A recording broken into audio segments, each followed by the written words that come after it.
Ratnagiri railway स्टेशनवर प्रवाशांचा गोंधळ आता सुरू आहे। तेजस आणि जनशताब्दी एक्सप्रेस रद्द केल्यानं प्रवाशांचा गोंधळ उडालेला आहे। तिकिटाचे पैसे परत देण्याची प्रवाशांची मागणी आहे। कोकण रेल्वे प्रशासन प्रवाशांसाठी एसटी बसेसची व्यवस्था करणार असल्याची माहिती आहे।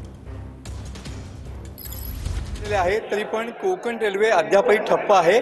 रत्नागिरी रेल्वे स्टेशनवरती थांबलेल्या तेजस आणि जनशताब्दी गाड्या अचानक या ठिकाणी रद्द करण्यात आलेल्या पाहायला मिळत आहेत। तब्बल 15 तास या गाडीमध्ये हे प्रवासी होते आणि या गाड्या आता रद्द केल्यामुळे त्यांचं जे रिएम्बर्समेंट आहे ते या ठिकाणी होताना पाहायला मिळत आहे। मात्र तब्बल 15 तास अनेक प्रवासी जे आहेत मुंबईकर आहेत ते या ठिकाणी खोळंबलेले पाहायला मिळत आहेत। तुम्ही बघू शकता की सध्या आरक्षण तिकीट म्हणजे ज्या ठिकाणी रिएम्बर्समेंट मिळणार आहे त्या ठिकाणी ही गर्दी झालेली पाहायला मिळते।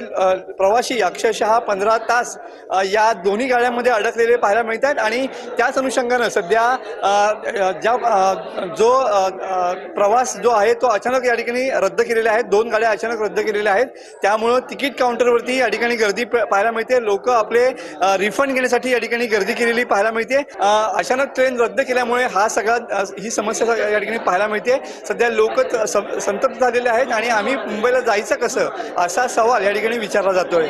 मनोज डेले, TV9 मराठी, रत्नागिरी।